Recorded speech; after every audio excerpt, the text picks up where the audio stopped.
Le Sénégal affronte très bientôt le Malawi sous forme de match aller et retour pour les qualifications à la CAN 2025. Donc n'hésitez pas à vous abonner et à liker. Et sans plus tarder, on commence la vidéo. Donc voilà, aujourd'hui on va essayer de voir un petit peu est-ce que le Sénégal peut gagner ces matchs-là. Est-ce que le Sénégal peut se qualifier à la prochaine CAN 2025 potentiellement. Et on va surtout réagir à la liste qui a été donnée par...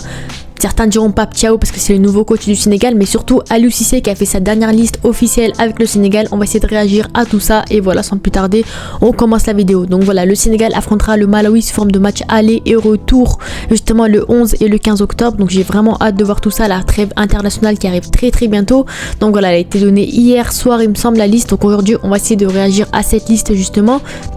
Donc voilà, on a juste avant réagi après que Pape Thiaw est le nouveau sélectionneur intérimaire du Sénégal. Il avait remporté la CHAN avec l'équipe locale.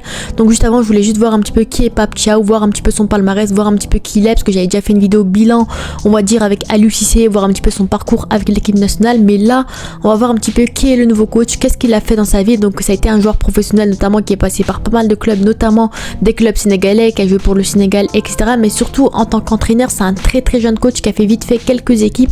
Donc il est passé par un club sénégalais pendant 3 ans, justement le ASC Niary Chali, et après il a fait une équipe nationale du Sénégal B, donc l'équipe de la CHAN. C'est notamment là où il a remporté la CHAN justement avec le Sénégal, avec 6 victoires, 3 matchs nuls et 4 défaites. Donc en soi le bilan n'est pas très intéressant. On va voir un petit peu ce qu'il va proposer avec le Sénégal. C'est totalement la surprise parce qu'il n'a pas de réelle expérience avec voilà, il n'a pas de réelle expérience en tant que coach, mais on va très bien voir la surprise qu'il va donner, et bien sûr on espère qu'il va assurer la relève de Aliou Cissé potentiellement. Donc voilà, on va déjà voir la liste qui a été donnée par justement Pape Thiaw justement. Bon, quand on va voir les noms, on va très vite comprendre que c'est vraiment la liste de Aliou Cissé, hein, parce que franchement il y a des joueurs, il y a des noms qui n'ont pas été appelés, il y a des joueurs justement qui ont été appelés qui ne méritent vraiment pas. Et là bon, eux ils disent la première depuis 2015 sans Aliou Cissé, mais clairement on va comprendre que cette liste a été faite par Aliou Cissé et je pense que ça va être la dernière potentiellement. Donc dans les cages on a Seny Dieng, justement le gardien de Midlesbourg. Donc voilà, gardien plutôt intéressant parce que malheureusement Edouard Mendy est blessé, donc il a fallu appeler de nouveaux entraîneurs, de nouveaux gardiens justement. Moridiaw qui a été appelé, donc là je comprends pas parce que c'est même pas le gardien numéro 1 de Clermont, c'est un gardien qui n'a même pas de club à l'heure actuelle et qui a quand même été appelé, donc pour moi c'est vraiment n'importe quoi. Et Cheikh Lo Ndoye, donc dans ce cas là il y a également un absent que tout le monde va retenir, qu'on connaît très bien, c'est bien sûr Yvan Diouf, gardien du Stade de Reims, qui est très bon, qui n'a pour le moment aucune sélection avec le Sénégal et qui pourtant est binational sénégalais, qui joue pas avec l'équipe de France U21 et qui pour moi aurait mérité largement une sélection avec le Sénégal. Je comprends toujours pas le fait qu'il n'ait toujours pas été appelé alors que c'est un jeune gardien qui enchaîne les matchs avec le Stade de Reims en Ligue 1, qui sert depuis le début de saison, c'est 6 matchs pour 8 buts encaissés et 0 clean sheet, mais quand même c'est un gardien qui est plutôt serein dans les cages et qui pour moi par rapport à des Moridia ou d'autres gardiens méritait amplement une sélection. Donc je comprends pas le fait qu'il n'ait pas été sélectionné encore une fois, mais voilà, j'ai vraiment hâte.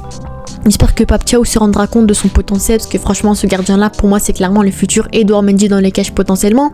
On a également Nassamba Ndiaye, le gardien numéro 1 de Clermont, donc on sait que Moridiaw il me semble qu'il n'est pas numéro 1 de Clermont. Voilà, je sais pas s'il a pas de club ou s'il est remplaçant, mais en tout cas Moridiaw ne joue pas. Et on a Nassamba Ndiaye derrière qui est très bon à Clermont, qui a 22 ans, c'est un jeune crack qui fait plus de 2 mètres quand même, donc imaginez-vous de la dinguerie.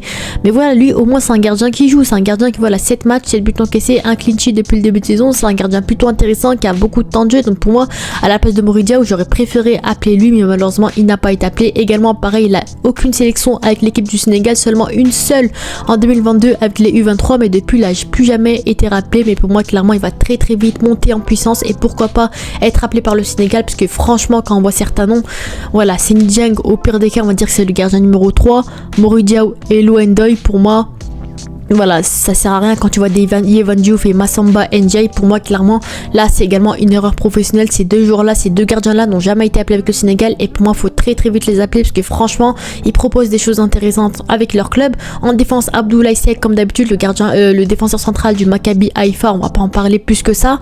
Formose Mendy le latéral qui est plutôt intéressant, Kalidou Koulibaly comme d'hab, Moussa Niakhaté comme d'hab, Abou Diallo également, Malik Diouf, Seydou Sano et Ismail Jacobs. Donc là encore une fois c'est du pur Aliou Cissé, il n'y a pas de latéral droit de métier. Encore une fois, je sais pas ce que Crépin Diatta y fait, je sais pas pourquoi il n'y a pas de latéral droit, c'est compliqué, c'est bizarre, mais en tout cas il n'y a pas de latéral droit de métier, il n'y a que des défenseurs centraux comme d'habitude, Ismail Jacobs à gauche, mais à droite on n'a personne. Donc pour moi c'est vraiment du grand n'importe quoi le fait qu'on n'appelle pas de vrai latéral droit. Après on va mettre qui? On va mettre des défenseurs centraux à droite, on va mettre des Ismail Assar à droite, mais franchement c'est du grand n'importe quoi, parce que à part si je joue dans une défense à 3, ok, 3 défenseurs centraux, etc., mais mis à part ça pour moi c'est vraiment n'importe quoi.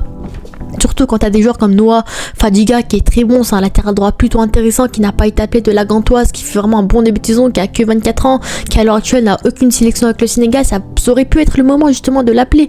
Donc pour moi c'est vraiment du grand n'importe quoi. Il fait un grand début de saison, 16 matchs pour 3 buts, donc pour un latéral droit c'est plutôt intéressant. Donc pour moi ce jour-là c'est vraiment une erreur le fait de ne pas l'avoir appelé encore une fois. Donc le jour où on va le perdre, le jour où le Sénégal ou la Belgique comptera sur lui pour l'appeler, là faudra plus réfléchir, ça va être trop tard. Donc franchement Noah Fadiga pour moi c'est vraiment un latéral à appeler, c'est un joueur très intéressant faut en profiter, faut l'appeler au moment où il est en grande forme, parce que là c'est du grand n'importe quoi. Pour moi Noah Fadiga méritait amplement une sélection, bien entendu. Pareil, d'autres défenseurs pour moi qui méritaient une sélection comme Mikayil Faye, quand tu vois des Seydou Sano, quand tu vois des Abdoulaye Seck, certes il joue pas énormément avec le Stade Rennais, mais avec le Sénégal on sait que c'est un défenseur très très intéressant, un défenseur central, futur pépite, qu'il a que 20 ans.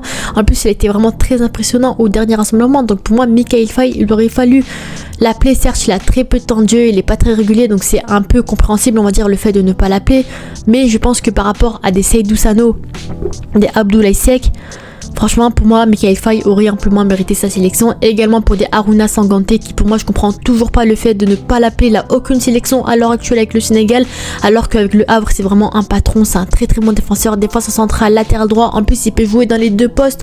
Il est toujours pas appelé, il a 22 ans, il fait un grand début de saison, c'est un capitaine du Havre, c'est un très très bon joueur, très solide, voilà, il a que 22 ans, il est capitaine. En plus depuis le début de saison il a 5 matchs, il joue tous les matchs, il a un but marqué. Donc clairement Harouna Sanganté, je comprends pas le fait pourquoi il n'est toujours pas appelé alors que c'est un très bon défenseur central. Pour moi quand je vois des noms comme ça, attendez, je remets juste ça.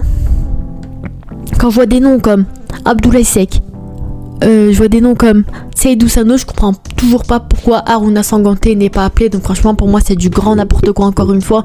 Franchement ça se voit, c'est du 100% Aliou Cissé, il appelle toujours les mêmes joueurs, il veut jamais innover, alors qu'on a des joueurs comme Yehvan Diouf, Massamba Ndiaye, Mikayil Faye, Noah Fadiga, Harouna Sanganté qui ne sont toujours pas appelés. Donc franchement c'est du grand n'importe quoi encore une fois.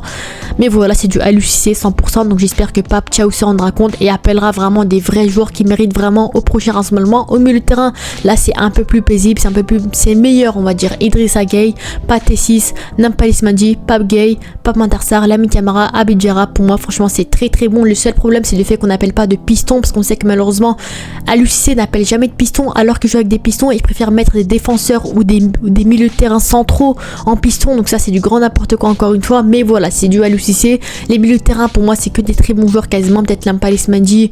Voilà, c'est pas incroyable, mais en tout cas je pense que vraiment ils sont tous intéressants, c'est que des joueurs qui méritent. Donc franchement contente également. Et en attaque là c'est également du grand n'importe quoi. On a Sadio Mané, Nicolas Jackson, Iliman Ndiaye, Chérif Ndiaye, Habib Diallo, Abdallah Sima, Ismaïla Sarr et Boulaye Dia. Et surtout tous ces joueurs-là, il n'y a que 2 joueurs qui jouent sur les côtés. Tous c'est des buteurs centraux. Donc franchement c'est du grand n'importe quoi. Que des numéros 9 à part Sadio Mané et Abdallah Sima et Ismaïla Sarr on va dire. Donc franchement c'est du n'importe quoi. Donc quand on voit, pour moi Abdallah Sima c'est un plan mérité, parce qu'avec le Stade de Brest il est très très bon. C'est une pépite qui a que 23 ans, qui a quelques sélections avec le Sénégal. Donc lui c'est un ailier droit mais il peut dépanner un peu de partout. C'est un très bon joueur également, qui fait un superbe début de saison avec le Stade de Brest, notamment en Ligue des Champions également.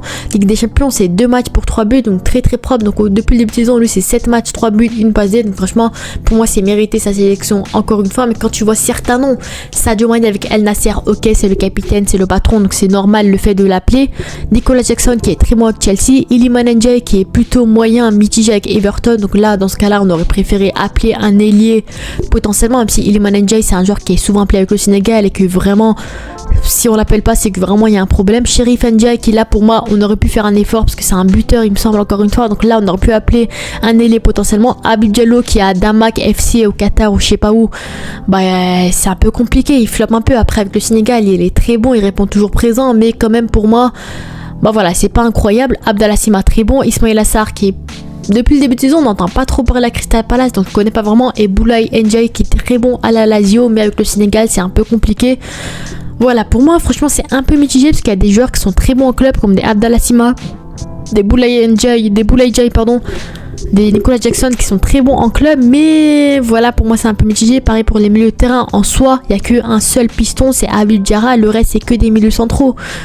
Donc voilà, pour moi c'est un peu mitigé, ça se voit que c'est du 100% Aliou Cissé, à voir un petit peu ce que le Sénégal pourra faire. Après on connaît le Sénégal, il s'habitue très bien, il s'adapte très bien face aux adversaires avec les compos etc. Mais franchement je pense qu'il y a certains noms comme quand je vous ai dit, Aruna Sanganté, Noah Fadiga, Mikael Faye, Massamba et Evan Diouf qui auraient mérité une sélection également.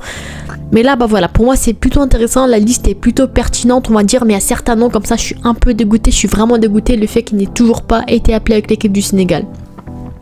Donc voilà, pour revenir sur est-ce que le Sénégal, bon voilà, la liste du Sénégal pour affronter le Malawi, donc pour moi sans manquer de respect au Malawi, je pense que le Sénégal peut largement gagner ce match aller et retour, parce que le Malawi malheureusement contrairement au Sénégal c'est une équipe qui est plutôt faible côté africain, donc franchement à voir un petit peu. Le Sénégal, elle de l'autre côté c'est l'une des meilleures équipes africaines à l'heure actuelle, donc à voir. Après on connaît le football africain, il n'y a que des surprises, donc on va voir un petit peu comment ça va se passer, mais en tout cas j'ai hâte de voir ce que le football de Pape Thiaw pourrait proposer, ce qu'il va proposer sur le terrain, peut-être un milieu à 3, des pistons, des défenseurs centraux, défense à 3, ça dépend un petit peu, on connaît pas du tout sa stratégie, mais sur ce on dit à la prochaine, n'hésitez pas à vous abonner et à liker, on dit à la prochaine, ciao.